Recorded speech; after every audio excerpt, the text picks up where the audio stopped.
Ladies and gentlemen, good day and welcome to Windlas Biotech Limited Q1 FY23 earnings conference call. This conference call may contain forward-looking statements about the company, which are based on the beliefs, opinions, and expectations of the company as on date of this call. These statements are not guarantees of future performance and involve risks and uncertainties that are difficult to predict. As a reminder, all participant lines will be in the listen-only mode, and there will be an opportunity for you to ask questions after the presentation concludes. Should you need assistance during the conference call, please signal an operator by pressing star then 0 on your touchtone phone. Please note that this conference is being recorded. I now hand the conference over to Mr. Hitesh Windlas, Managing Director at Windlas Biotech Limited. Thank you, and over to you, sir. Good afternoon, everyone, and thank you for joining us to discuss today our financial results for quarter ended June 30th, 2022. We have uploaded the press release and investor presentation on our website as well as on the exchanges. I hope that everybody must have gotten an opportunity to go through it. Initially, I would like to discuss key company highlights for Q1 FY23, followed by financial highlights of the company, which will be shared by our CFO, Ms. Komal Gupta. The company reported a top-line growth of 8.1% for Q1 of FY23, which was mainly on the account of robust growth in the trade generics vertical, which witnessed a growth of 73.2% YOY. CDMO vertical also reported a resilient performance and remained largely flattish on a YOY basis to rupees 94.8 crores. The growth in CDMO was slightly below our expectation, which is impacted due to product mix and high base on a YOY basis owing to the second wave of COVID-19 in FY22 Q1. However, the company continued its focus on improving the product mix by increasing the contribution from complex generic products. Products in these focus categories offer new growth opportunities along with better realizations. With a focused presence and unique value proposition, the company was able to pass on increase in raw material prices to the end consumers, thus protecting the margins despite the sustained inflationary pressure on input costs. The company has accelerated its R&D spending in the recent past as the company continues to advance towards being a partner as opposed to a supplier to the key domestic pharma customers. This has also helped the customers get a first mover advantage for innovative products in the domestic market, resulting in turn into value creation for them and reinforcing their position in the market. With accelerated R&D, we will further expedite product innovation and faster rollout of products under our pipeline. Although this is expected to impact the margins to some extent in the short run, we believe that in the long term, it will build up and reinforce top line as well as return ratios. In the trade generics vertical, the company is seeing a very strong traction driven by rapid addition of stockists and distributors. The growth in this vertical is expected to remain robust as there is a tremendous untapped opportunity in this space that company continues to leverage. Exports vertical is also expected to grow with recent SAFRA and EU GMP certifications, which have facilitated entry into newer and semi-regulated markets. CDMO vertical too is poised to grow through a foray into patent expiry launches, growing wallet share from existing customers, new customer addition, and launching unique products supported by our accelerated R&D and a planned capacity for injectable dosage form. I will now request Ms. Komal Gupta, our CFO, to discuss the financial performance highlights. Thank you, Hitesh. Good afternoon, everyone. The company reported a resilient financial performance amid multiple headwinds such as the sustained inflationary nature of input costs, supply chain interruptions, and numerous geopolitical risks. For Q1 FY23, consolidated revenue, EBITDA, and PAT grew by 8.1%, 11.4%, and 46.6% respectively, to rupees 109.9 crores, 13.8 crores, and 9.8 crores. EBITDA margin for the quarter stood at 11.5% compared to 11.2% YOY. The margin expansion would have been higher in the absence of accelerated R&D costs and product development and registration costs. However, R&D will continue to remain a key focus area as the company expects to reap the benefits of it in the years to come. Now coming to the vertical-wise highlights, CDMO vertical, Q1 FY23 revenue for CDMO vertical remained largely stable at 94.8 crores. CDMO vertical contributed approximately 79% for Q1 FY23 to consolidated revenue. Trade generics vertical, Q1 FY23 revenue for trade generics stood at rupees 21.4 crores, up 73.2% YOY. Trade generics vertical contributed approximately 18% for Q1 FY23 to the consolidated revenue.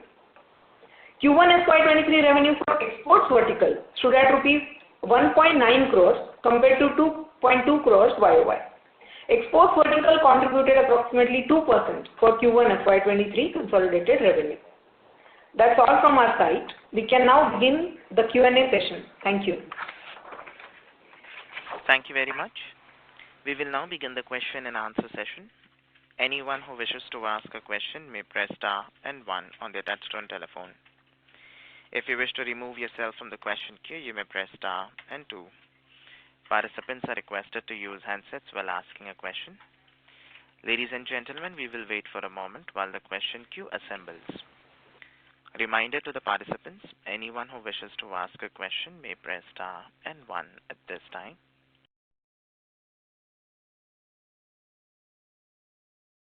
The first question is from the line of Nisha Desai from NM Securities. Please go ahead. Thank you, sir, for the opportunity. I have a couple of questions. My first question is regarding the gross margin. We have seen that the gross margin has improved on YOY basis, and as well there is also improvement in EBITDA margin despite the R&D cost. Can you highlight some reasons behind that? Sure. I can speak a little bit about the business context, and then I'll request Komal to also speak about some of the numerical numbers context. So as you have seen that our trade generics vertical has registered a very strong growth, and as we have also mentioned in the past, trade generics overall is a higher material margin business for us. So and our long-term objective is indeed to strengthen and bolster this vertical more and more. So some of our work in the field in terms of creating an umbrella branding image for Windlas generics is paying off. Our engagement with the stockists and distributors is also showing signs of very strong traction, and that is why the growth in trade generics has exceeded what we had thought, and we believe that it will therefore have a overall impact on improving the material margins. Also, it should reflect in the EBITDA margins as well. Komal, you want to add some perspective? Yeah, so just this is in line with what we have been saying, that as trade generics and exports contribution to the overall revenue increases, we will have growth in margin. So this quarter, as we were able to bring in a growth in trade generics vertical, that has resulted in EBITDA and material margin % growth. EBITDA margin growth, as rightly mentioned by you, Nisha, is a little lesser than the material margin growth caused by R&D expenses increase. And in spite of that, there is increase, and if the R&D costs would not have increased, we would have recorded a higher growth. But R&D expenses, as everyone understands, are an important area to focus on for future building of the business. Okay, that was helpful. My second question is, out of IPO proceeds, utilization for the injectables, capex has been very low. So what are the reasons behind that, and do we need 50 crores to complete this capex? So the capex has been low as we have been negotiating on the machineries. Some of the initial machineries that we were looking at were imported machinery, and due to various geopolitical reasons, we decided to change track and go for domestic machinery manufacturers, because the uncertainty in delivery times would otherwise have some impact. So therefore, however, the capex proceeds were to be spent over a period of about 2 years, and we expect that in FY23 we will come very close to the proposed value in terms of capex for injectable, and that this amount should be sufficient to cover the project costs. So they should not be, we are not expecting any escalation in costs. Okay, thank you, sir. That was really very helpful. Sure. Thank you. Reminder to the participants, anyone who wishes to ask a question may press star and 1. The next question is from the line of Akash Mehta from Kapaz Investment. Please go ahead. Hello. Hi, can you hear me? Yes, we can hear you. So I had just a couple of questions. One is on the export markets. So have we started selling to the export markets post the successful completion of the audits of EGMP and SAFRA? And also, is there any pipeline for regulatory approval from the non-US developed markets? So I'll take your second question first. The SAFRA South Africa basically is one of the regulated non-US markets, and yes, we have a pipeline. A couple of products we have filed for registration, and our commercial partner over there is Cipla, which is one of the largest presence in South Africa itself. So we are expecting that dossier approval to come through. The timing really depends on the agency's review, so but we are expecting it to come through soon. And for the EU GMP certification that we have got for our plant 4, our strategy is again, as you rightly said, non-US regulated as well as some semi-regulated markets, and there we are looking at various opportunities to build our pipeline, both organic as well as inorganic. Okay. And on the US FDA front, are we planning to invite them soon, or and if yes, what's the timeline for that? On the US FDA front, we have completed our complete remediation and given the final response to US FDA. And my understanding is that the timing of their coming back to the site depends on their prioritization in terms of their own audit queues. But we are ready, and although we don't have any commercial products anymore over there, but from a completeness of responsibility towards regulatory compliance, we are ready. Okay, so no tentative timeline here. Okay? No tentative. They do not provide any visibility or schedule. So no tentative timeline, but we do not have any plan of building a business in US. Correct. We are also not looking at commercializing of any of our ANDAs there. Okay, got it. I think that's helpful. Thank you. Thank you. The next question is from the line of Nitin Agarwal from DAM Capital. Please go ahead. Hi, thanks for taking my question. Sir, on the Hitesh, on the India CDMO business, this year there's been a slew of diabetes patent expiries which have happened and likely to happen, and diabetes has been one of our core areas.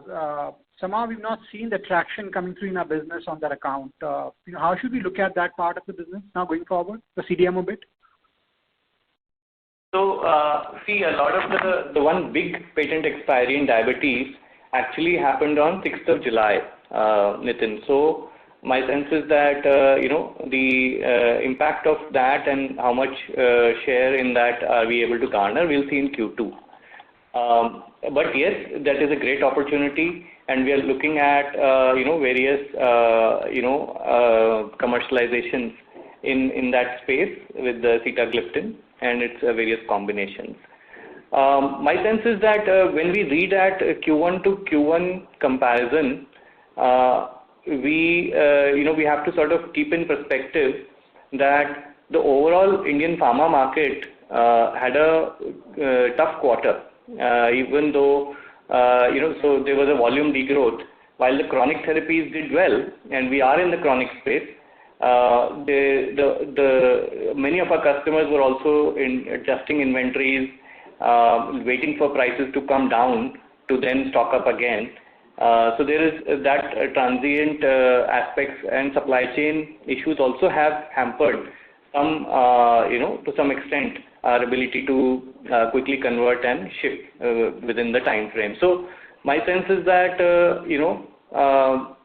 strategically and structurally there is no change. We expect the CDMO vertical also, on the back of our new product launches and patent expiries like you mentioned, to come back into growth phase.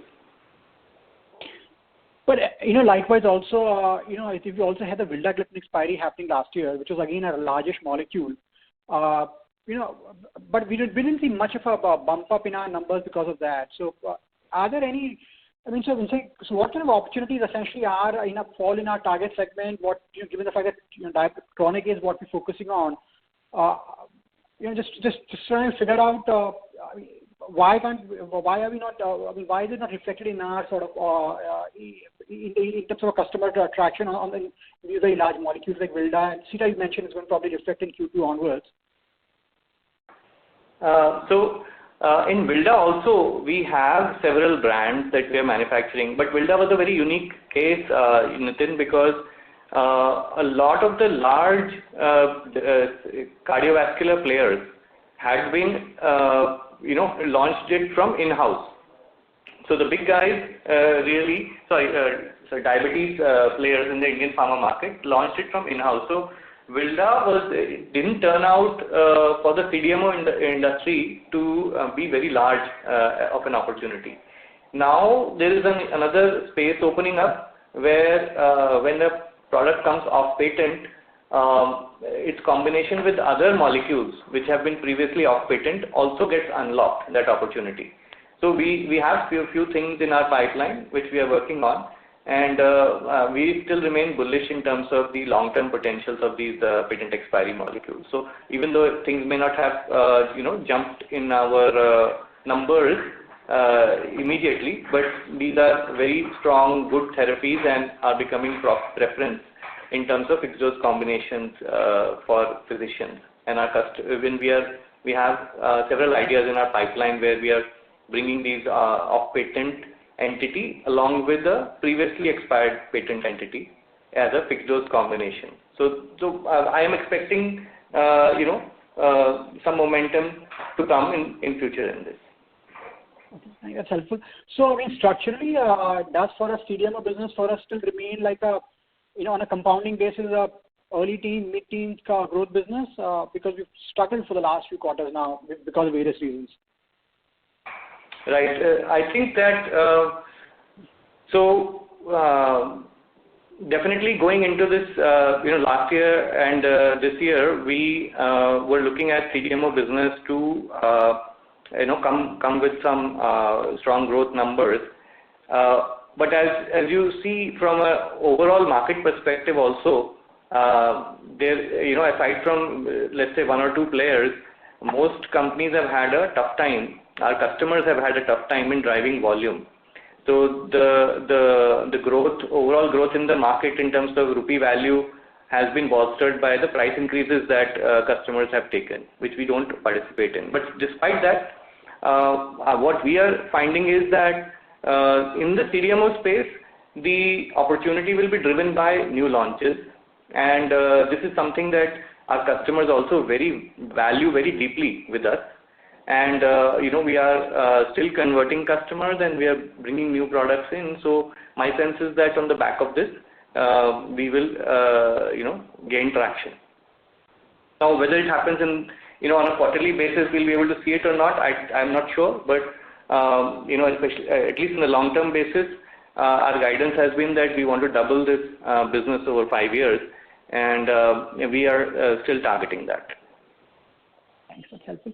And secondly, on the injectables capex, what are the timelines for it now in terms of the commercialization of the first clients for you on the business? So on the injectable facility, our timeline was end of this financial year. So March is where we wanted to have a first commercial batch. We are still working with that same targeted timeline in mind. Obviously, it is dependent on media fill and completion of the validation for the injectable facility. But the change from imported to domestic machinery manufacturers was done in order to essentially bring some definiteness in the timeline and still try to make our original target date. So I will be able to give a better update probably by end of this quarter in terms of if there is any impact. As of now, we are maintaining the same. Thank you. So can squeeze in a last one on the generic business. Obviously, there are. You just correct me if I'm wrong on that. So there are two parts of that business. One is the generic business that you do on your own, which essentially is what reflected in the growth that you've achieved. Is there a largish generic opportunity we're also getting on the CDMO side? And how are the dynamics for the CDMO business on generics versus the branded business if that opportunity is relevant for us? Yes. So on the generic side, customers definitely are getting their generic products also manufactured by us. As you would have seen, there were recent announcements by a slew of large branded companies that they are going into generics and trade generics. So Mankind, Aristo, many others made some of these announcements, and as a business partner, we are supporting them. For us, the thought process has been that obviously we will maintain the same quality standards, regardless of it is a branded generic product for our customer or a trade generic product for our customer or a trade generic product under our own brand. So this aspect, so we have sort of not differentiated in terms of our economics or in terms of our expectation from manufacturing contracts, whether the end use may be for trade generic or whether the end use may be for branded generic. My sense is that branded trade generics is catching more and more momentum. And for us, the economics, you're saying, if I got it right, are similar. I'm sorry, Nitin, that was not very clear. Could you repeat the question? I'm saying the economics for us are similar, whether we're doing a trade generic product or a branded generic product for the customer. Yes, for us they are similar because we are a cost plus business, and our value proposition is that we will be the guardians of quality, and so from that perspective we expect the same kind of realization regardless of the end use of how our customer is marketing it in the channel. Thanks, Hitesh. Thank you very much. Thank you. The next question is from the line of Sharad Agarwal from SK Capital Partners. Please go ahead. Yeah, hi, thanks. I think Hitesh, you've answered most of the part I wanted to cover, but just extending the question which Nitin asked recently on CDMO. I think my understanding is that you have the capacity, you are one of the top players in the industry, so by definition you should have a lot of demand, and I think demand has not been a general challenge in the industry is what I understand, given the robust growth in the sector. I see our capacity utilization is still sub 50%. So how are you thinking about that? Are you aggressively selling the capacity? Do we expect growth in that sector? And I understand your point on the end customers not being, but still, what's our plan on the CDMO side? Sure. So, Sharad, we have been, somewhat disciplined in terms of our, margin expectation as well as our, the kind of contracts that we will take up.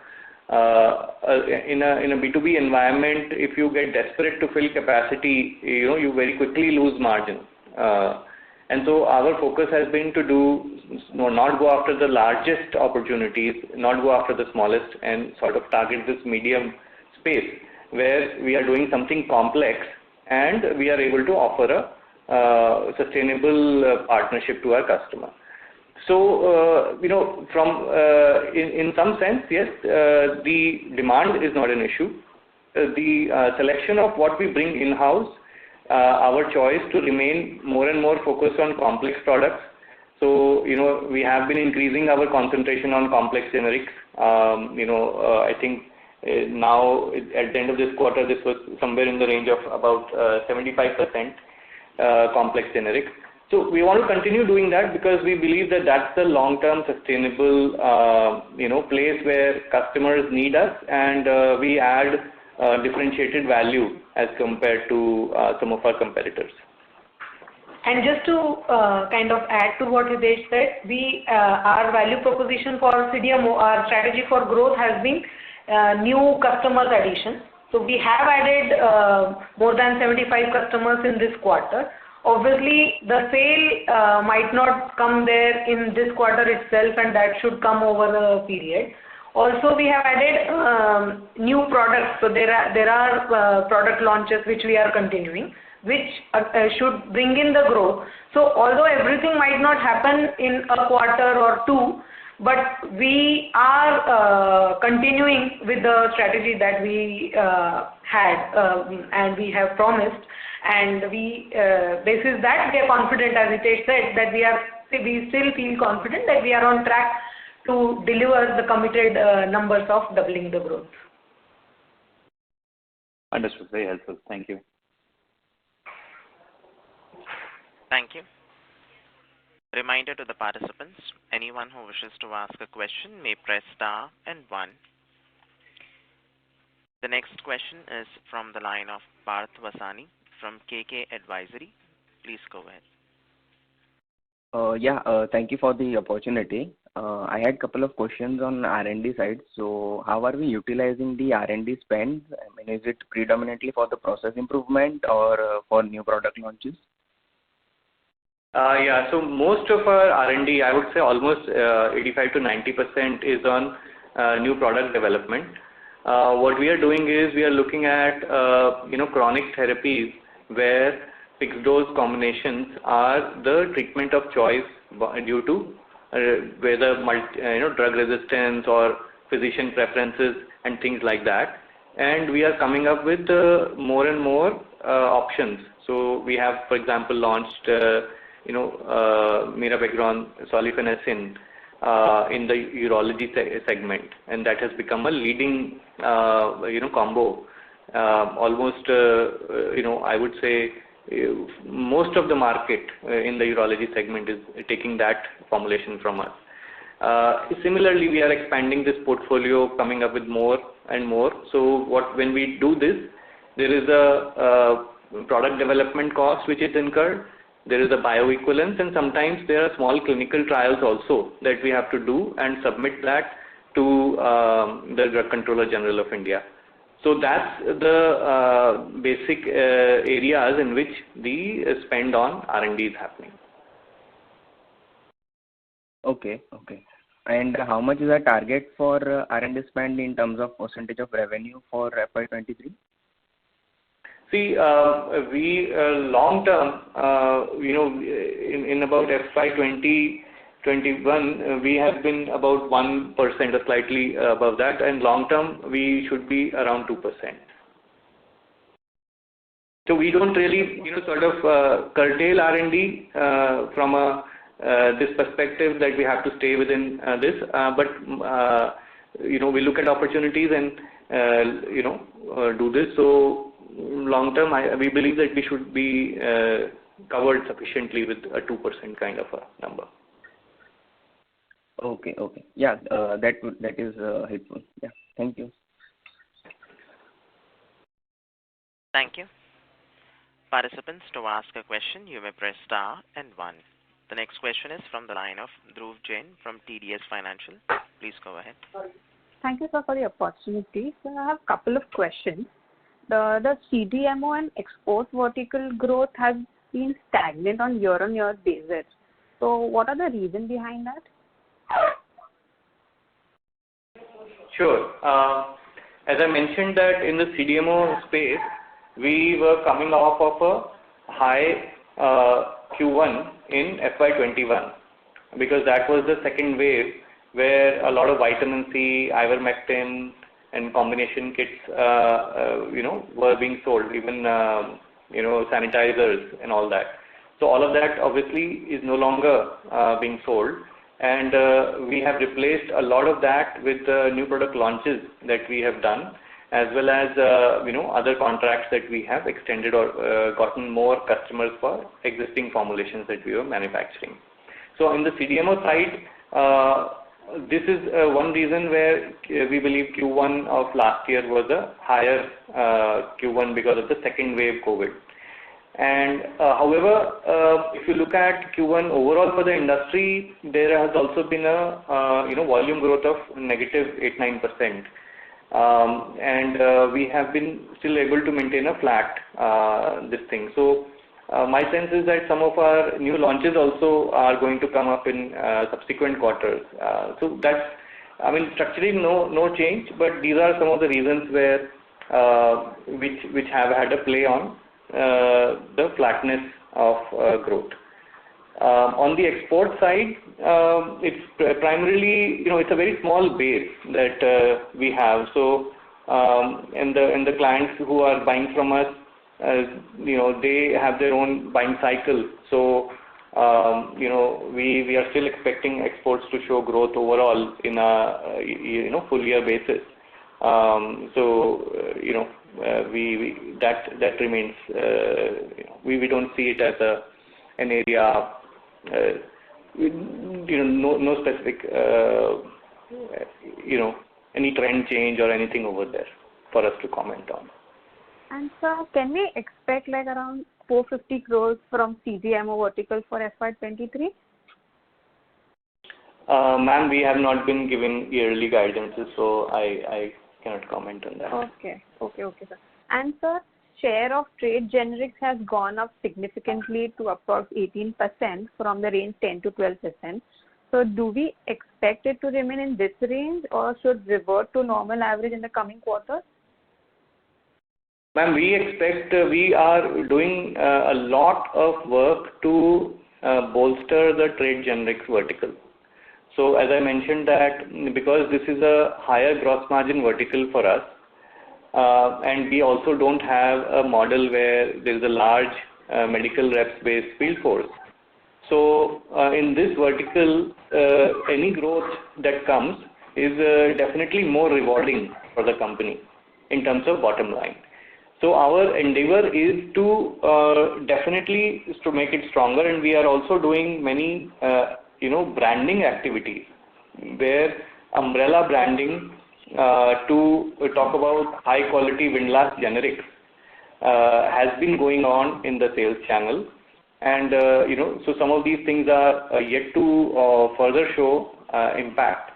So for us this is a very healthy sign, and we want to continue to build this for sure. Okay sir, thank you so much sir. Thank you. The next question is from the line of Virat Shah from Shah Investment. Please go ahead. Hello sir. Sir, I have a couple of questions. Are we planning to do any CDMO for international pharma companies through these regulatory approvals, or we will only do exports throughout our brands? No, we are evaluating and we have ongoing conversations for also doing CDMO for export markets. Although the sales, the cycle time for concluding a contract, doing the tech transfers and initiating commercialization for international markets are longer because customer's dossier has to be updated with our site and the data on batches taken out our site. So, but yes, definitely that's an area, and we are working on it. And sir, have you started any manufacturing any CDMO or trade generics for recent off-patient diabetic products? Sorry, could you ask that question again? Sir, we have started any manufacturing for CDMO or trade generics for recent off-patient anti-diabetic products? Yes, definitely. In our trade generic, in CDMO, we have more than 210 brands of diabetes products being sold. And in trade generics vertical, which is our own branded, vertical, also we have several diabetes products. That portfolio is itself more than 200 products, and so there also diabetes is a major component. But in CDMO, yes, definitely, we are selling vildagliptin combinations, tenaligliptin combinations, metformin glimepiride combinations, lots of combinations on sitagliptin also we have commercialized on day zero for several clients. So yes, it remains a key focus area, and we are continuing to build on that. Okay, sir. It was helpful. Thank you. Thank you. The next question is from the line of Yogesh Tiwari from Arihant Capital. Please go ahead. Thank you, sir. Am I audible? Yes. My first question is basically, in your presentation, you have mentioned that the CDMO industry is expected to increase by about 14% on a CAGR basis for till FY25. So, can we assume that the company CDMO business would also increase in that range going forward? So yes, the guidance that we had given was that in 5 years we will be sort of doubling our business in CDMO. And if you look at that growth rate, then neighborhood of this number is what was our belief that we will be able to achieve. And in the past also, if you see in our past, we have had years where CDMO business has grown in single digits, but we have also had years where it has grown in above 20% also. So this is a growth that is possible in the industry, and we are exploring various ways to achieve that. Sure. So we can assume that between 22 and 27, the CDMO business would double the revenues. Am I correct? Yes. And sir, secondly, what would be the margin differential between the CDMO business and the trade generics? So trade generics is maybe 4 to 5% higher than our CDMO business margin. Sure. And currently, like trade and generics is about 19%. So what would be the targeted revenue contribution 2 3 years down the line from trade generics? So what we have said is that in the long-term 5-year basis, we look to double our CDMO, triple our trade generics, and quadruple our exports business. Of course, right now the growth rate that we are seeing is far beyond tripling. But obviously we have to. We are on a smaller base right now. Last year we did about 61 crores, and so we have to see. But this is an area of great opportunity, because a lot of the tier 2 and tier 3 class towns and villages cannot be catered by the branded generic model. So if you see, there are only about 400 odd towns and cities which have more than 1 lakh population in India, and there are 6.5 lakh villages and kasbas which are having lower than that population. And in these places, there are very few doctors. There, patients have to travel and get medicines, and so branded generic model doesn't work in these places. And it's only through the chemist channel are people able to access these medicines. So this is the area of focus for trade generics, and our idea and philosophy that we will give authentic, affordable and accessible products in this trade generics vertical is what we are leading with. So we believe that the overall potential is much higher. Obviously, then you have to balance it, because when you're selling to across India to 600, 700 stockists with a very small sales force, then you want to be make sure that collections are very healthy. So we keep a strong discipline on that, and that's how we are growing. So I give a long answer, but yeah. So in 3 to 4 years, I think 15 to 20% of the overall revenue contribution is what we would want to keep. Currently, I think so. It is 19% trade. That's correct. It is in the similar range. It depends on, because right now CDMO, our export growth is not as much, and we are hoping to really bring it in the long term, as we said. So overall, with the higher revenue, it should still remain in this range of 15 to 20%. So I'm not saying that TJs will not grow. I'm saying that others will also grow, and that's why overall contribution should be in this range, 15 to 20. Sure, that is helpful. And in the CDMO segment, I assume that you have 285 clients as of FY22. So we have added another 75 in this quarter. So it's like 365 clients as of now, if I am correct. It doesn't work like that. Every time the sale does not happen to all the customers, right? That's how it works. So the number of customers that we have served in this quarter are more than 200. But so there have been growth, and there have been no sales to a few customers. That's how it works. Sure. Thanks. That's all from my side. Thank you. Thank you. Thank you. The next question is from the line of Dipti Kothari from Kothari Securities. Please go ahead. Good afternoon, sir. Thank you for the opportunity. So my first question was that how much is the current capacity utilization? It is in the range of 40%. Okay.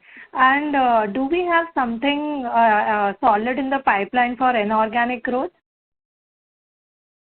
So, ma'am, we are looking at various ideas, and we are, evaluating several of them.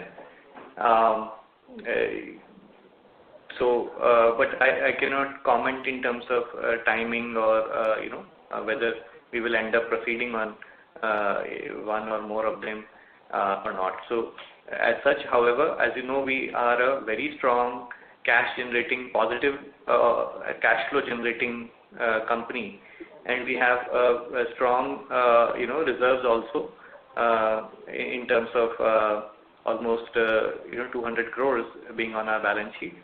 So we are looking to have a good strategic selection, and want to explore this definitely. But as of now, something is not finalized, so I cannot comment. Okay. Thank you, sir. That answers my question. Thank you. Participants, to ask a question, you may press star and 1.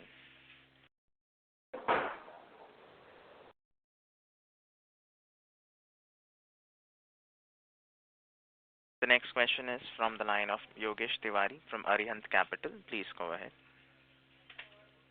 Thank you, sir. I just had some follow-up questions on the CDMO business. So if you can share some details on what is the pipeline like in the CDMO business and how it is shaping up basically for the second half of this year. So, are you asking about the R&D pipeline? I mean to say, how is the interaction with the clients and how do you see the business growth? Are some new clients expected to come in the CDO business? Yes, definitely. See, we are looking at three ways to grow the CDMO business. One is taking our existing product portfolio to new clients. The second is to add new products and offer them to both old and new clients. So we have now a team of almost 13 business development managers under an able leadership of our chief business officer, who are sort of building this pipeline together with the conversations with our clients, medical team, regulatory team, marketing team, and outsourcing teams. And certainly the idea is to bring the capabilities of the company, capacity, product development, quality, and innovation. Ladies and gentlemen, the line for the management has got disconnected. Request you all to please stay online while we reconnect them. Thank you.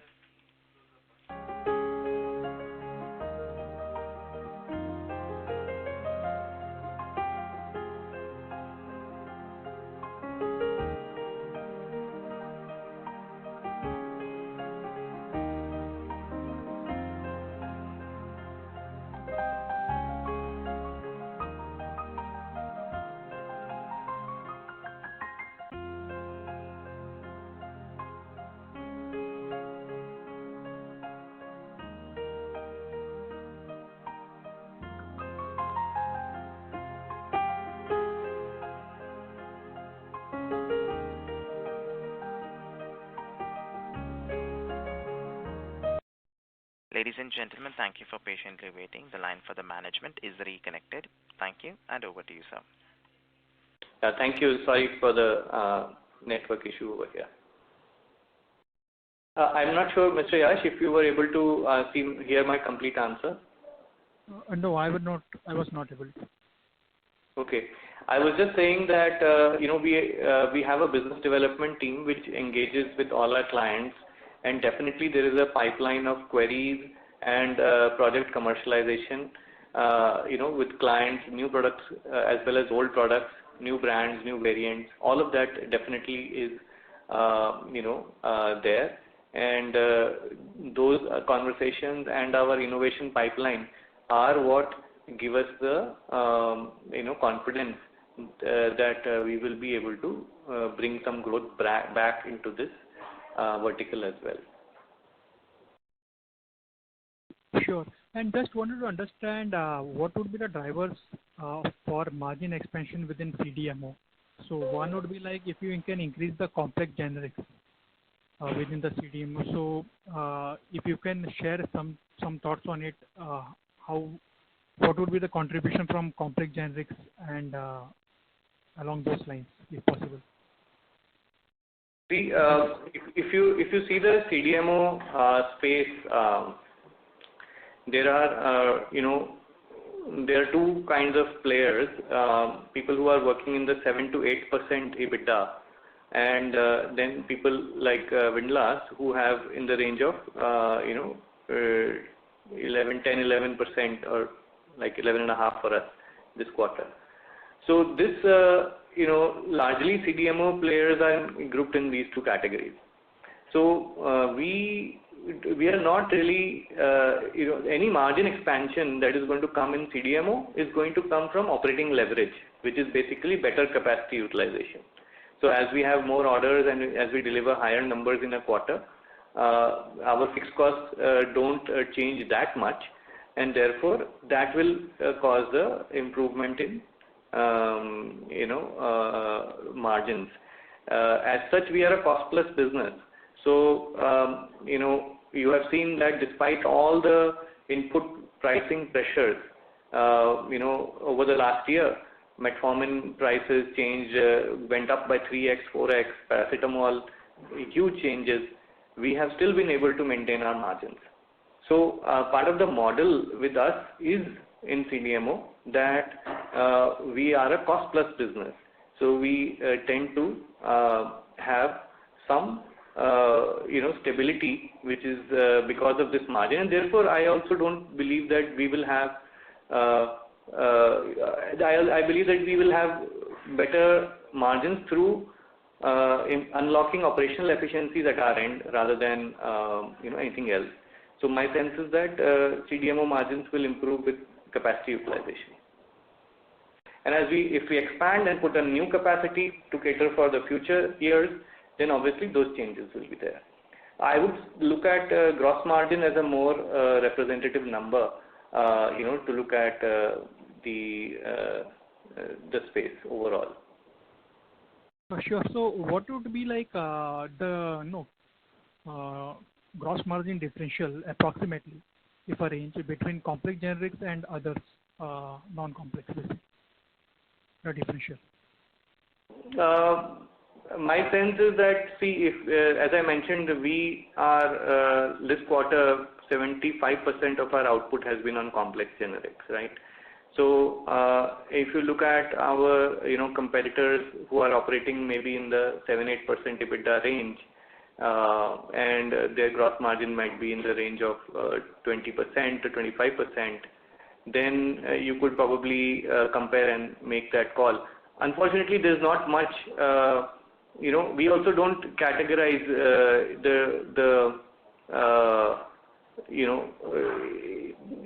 to that level where if a customer needs a simple product also manufactured from us, we will not say no. So we will take that contract. So the idea is that the differentiation between complex generics and simple products is something that we want to over long term increase, but not just because of margin. We want to increase that because that is a service that our customers really value. Because for the complex products, we become a stable partner for them, and for the simple products, they can anytime take it in house or go elsewhere and shift and do all those things. So that's sort of the more overall strategic reason to focus on complex. Sure. And what would be the average age of contract, term of contract under CDMO with your clients? So in our CDMO contracts, we typically have a 5-year to kind of a contract. Some multinational customers have no termination date. The exact volume or the brands keep on getting added or subtracted depending on customers. And on an average, our customer relationships have been more than 7 years. We have customers who have been with us for last 20 years. Since it's as a core supplier to their business, who is also able to bring innovative products to them, we tend to become more of a partner. And so it's a master services agreement with a long, not really a sort of a take or pay contract. Yeah, and after 5 years, mostly it is renewed. Yeah. And so that's how it works. We don't recall losing any customer over the period of the life of the company. Thanks. And just last one question. So within the trade generics, you also go for government tenders. So what would be the proportion of that in the overall trade generics revenue? So right now it's very, very small. It's probably less than 7-8%, maybe 10% max. But going forward, we expect slowly this also to increase because institutional buying due to Jan Aushadhi, Ayushman Bharat, and all those are increasing. and that is again becomes a very strong opportunity because only manufacturers can participate in those, and they have requirements for WHO GMP approved manufacturers having 3 years experience and all those qualification criteria there. So that is, I answered. I mean, it's very small right now, but it remains to be a very viable and a long-term good opportunity that we are also pursuing. Sure, sir, but those would be like lower margins, right? The government contracts in trade generics, the margins would be lower, if I am correct? It depends product to product, Yeah, actually. it depends on quite a bit on product to product. Okay, thank you. That's all from my side. Thank you. Thank you. As there are no further questions from the participants, I now hand the conference over to Mr. Hitesh Windlas for closing comments. Thank you everyone for joining us on this call and for your questions. Please reach out to our IR consultants, strategic growth advisors, or us directly should you have any further queries. We can now close the call. Thank you and have a great weekend. Thank you. Thank you. Ladies and gentlemen, on behalf of Windlas Biotech Limited, that concludes this conference call. Thank you for joining us, and you may now disconnect your lines.